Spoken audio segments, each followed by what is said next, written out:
2020 में कोविड-19 इकोनॉमी और मोदी जी ने लोगों की इतनी मार रखी है कि लोगों को पॉजिटिव चीजें करना तो दूर, उसके बारे में सोचने से भी डर लगता है। इस सज्जन को क्या तकलीफ है भाई? क्या तकलीफ है इनको? जैसे हर सिक्के के दो साइड होते हैं, वैसे ही 2020 में पॉजिटिव चीजें हुई हैं, लेकिन नेगेटिविटी इतनी ज्यादा हो गई है कि पॉजिटिव चीजें हमें दिखना ही बंद हो गई हैं। आज के इस एपिसोड में हम आपको बताएंगे 2020 में हुई कुछ पॉजिटिव चीजें, तो आज के एपिसोड को लास्ट तक जरूर देखिएगा। इसी पॉजिटिविटी को यूथ तक पहुंचाना मेरा मिशन है और इस मिशन को सपोर्ट करने के लिए मेरे चैनल को सब्सक्राइब कीजिए और बेल आइकन को प्रेस कीजिए। हम इंसानों के लिए 2020 कितना भी बुरा रहा हो, लेकिन नेचर के लिए ये साल किसी सुहाने सपने से कम नहीं था। हम इंसान हमेशा डेवलपमेंट के चक्कर में नेचर को भूल ही जाते हैं और नेचर को बर्बाद करने में लगे होते हैं, लेकिन 2020 एक ऐसा साल था जब नेचर ने अपने आप को खुलकर जिया और बताया कि उसकी भी एक जगह है इंसानों के बीच में। आज पहली बार रास्तों पे तेंदुए और नील गाय दिखाई दिए। जब भी मुझे आज कोई कहता है कि मुंबई के बाहरी इलाके में तेंदुआ दिखाई दिया, तो मैं उसे कहता हूँ कि मुंबई के बाहरी इलाकों में तेंदुआ नहीं देखा गया, बल्कि तेंदुए के इलाके में बाहरी मुंबई देखी गई। डिप्रेशन और एंग्जाइटी हमारे दिमाग की दो सबसे बड़ी बीमारियां, लेकिन इंडिया में लोग इस बीमारियां मानना नहीं चाहते। डिप्रेशन और एंग्जाइटी ये सब कुछ नहीं होता है, ये सब दिमाग का वहम है, सब अपने आप ठीक हो जाएगा। लेकिन एक ऑर्गेनाइजेशन है जो इन सब के बारे में जानती भी है, मानती भी है और लोगों को इससे बाहर निकलने का मौका भी देती है। इस ऑर्गेनाइजेशन का नाम है गुडविल ट्राइब। ऑर्गेनाइजेशन को 2013 में सोनिया पारिक और चांदनी सालवानी ने शुरू किया था।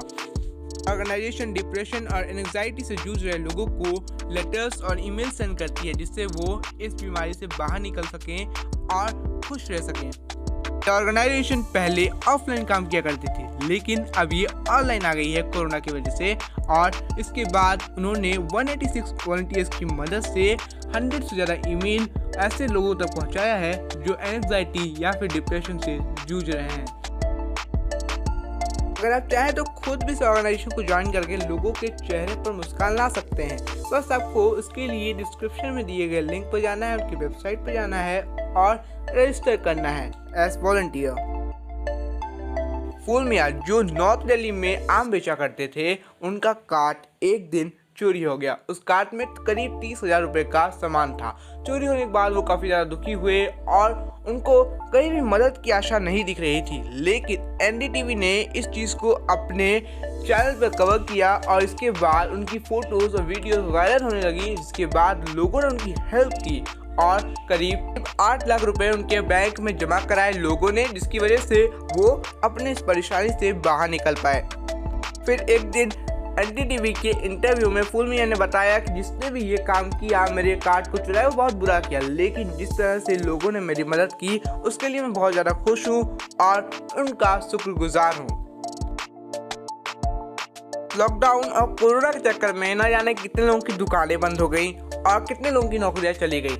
ऐसी एक कहानी है मुंबई में रहने वाले अशोक सिंह की। अशोक सिंह मुंबई में सब्जी बेचा करते थे लॉकडाउन से पहले, लेकिन लॉकडाउन के चक्कर में उनकी सब्जी की दुकान ठप पड़ गई और लॉकडाउन के ठीक बाद उन्होंने अपना दुकान खोला, लेकिन फ्लड के चक्कर में फिर बंद हो गई। इसके बाद वो काफ़ी ज़्यादा दुखी हुए और बड़ी बारिश में मुंबई में वो रोते हुए दिखाई दिए, जिसकी तस्वीर द मिरर की एक रिपोर्टर ने खींची और अपने अखबार में छाप दी। ये तस्वीर रातों रात वायरल हो गई और लोगों को जब इसके बारे में पता चला तो उन्होंने उनकी मदद की और करीब 2 से 3 लाख रुपए उनको दिए, जिससे वो अपनी दुकान को दोबारा से खड़ा कर सके। तो द मिरर के एक इंटरव्यू में उन्होंने बताया कि मैं बहुत खुश हूँ कि लोगों ने मेरी मदद की और मुंबई के लोगों की कृपा मेरे ऊपर बरसी, लेकिन मेरे जैसे पता नहीं कितने अशोक सिंह इस मुंबई में होंगे जिनकी नौकरियां चली गई होंगी और जिनकी कारोबार ठप पड़ गए होंगे।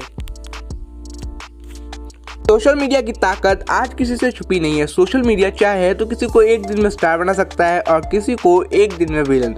आज की कहानी एक ऐसे किसान की है जिसने सोशल मीडिया की मदद से अपने फसल को बेचा। दरअसल कन्यन सुब्रमण्या के खेत में 95 टन की गोभी पड़ी हुई थी, लेकिन उसे कोई खरीदने वाला नहीं था। लॉकडाउन के चक्कर में उन्होंने 18 अप्रैल को ट्वीट कर दिया। ट्वीट करने के बाद ये ट्वीट वायरल हो गया। 3,40,000 से ज़्यादा लोगों ने इस ट्वीट को देखा और इसे शेयर किया, रिट्वीट किया। इसके बाद ये ट्वीट जब वायरल हो गया तो उनको वहाँ से बायर मिल गए। लोग खरीदने के लिए उनके खेतों में आ गए। इस एक ट्वीट ने उनके 4 लाख रुपए डूबने से बचा दिए। उन्होंने इस खेत पर 4 लाख रुपए लगाए थे, लेकिन कोई खरीदने वाला नहीं था तो उसका 4 लाख रुपए डूबने वाला था। लेकिन इस ट्वीट ने रातों रात सब बदल कर रख दिया। इसके बाद उन्होंने मीडिया को स्टेटमेंट देते हुए कहा कि मैं बहुत खुश हूँ कि कैसे मेरे सिटीजन्स मेरे साथ खड़े हुए और मेरी फसल को बिकवाने में मदद की। अगर आपको आज की पॉजिटिव स्टोरीज पसंद आए तो इस वीडियो को शेयर करो, चैनल को सब्सक्राइब करो। तब तक मैं मिलूंगा आपको प्राउड ऑफ इंडिया के एक और नए एपिसोड के साथ। Bye bye, thank you for watching.